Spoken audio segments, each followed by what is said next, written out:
Hey guys, Dr. Brown here, and tonight we're trying to answer a question that was proposed. Why does integration by parts work? So I'm going to do my best to try to answer that question.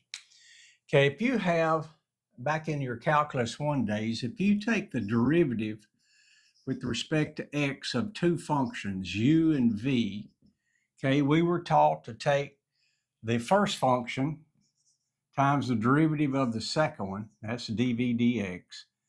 I'm just going to leave the dx off just for simplification here. Okay, so the first one times the derivative of the second plus the second one times the derivative of the first. So I have u dv plus v du. Now, if I try to get back to where I started and I integrate each term, the integral of a derivative wipes out that. And keep in mind now, these are all area. So that area equals the sum of these other two areas. Okay, so if I were to think about this in terms of v versus u, and I have some function here, some function that looks like this. Well, I have a value for u and I have a value for v.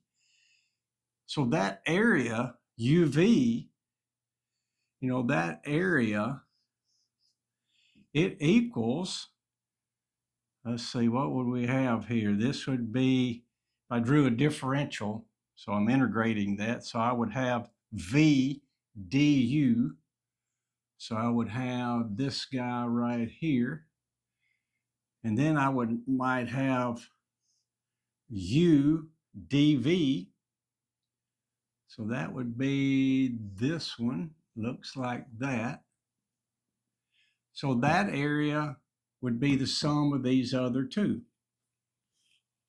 That kind of makes sense to me.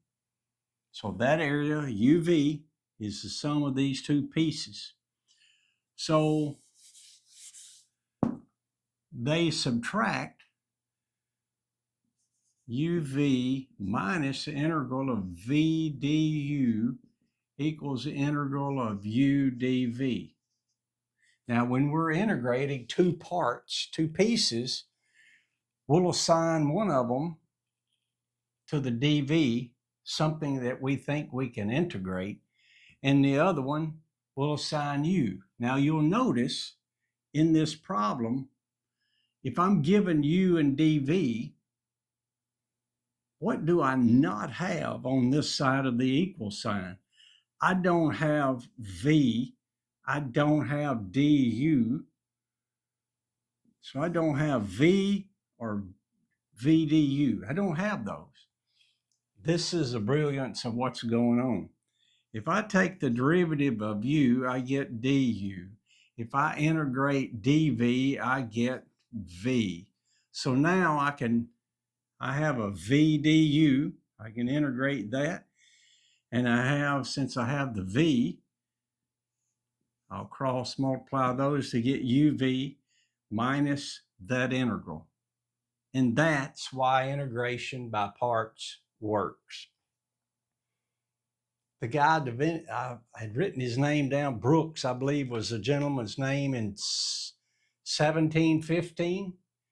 I mean, you hear people say, hey, I don't know about this new math. Well, this was developed in 1715, but there was another Leinart did it before him in some of his personal manuscripts in 1685, I believe.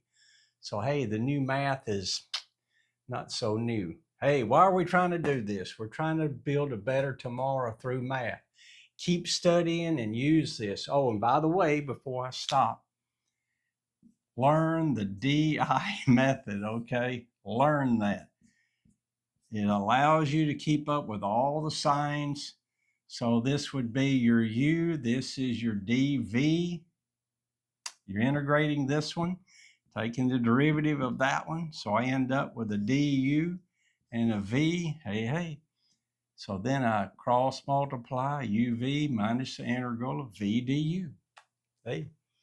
Now if I have to repeat it, the signs, everything works out. Tabular method, if you will, or DI method. It's awesome. Okay, keep studying. We'll talk to you next time. Thanks.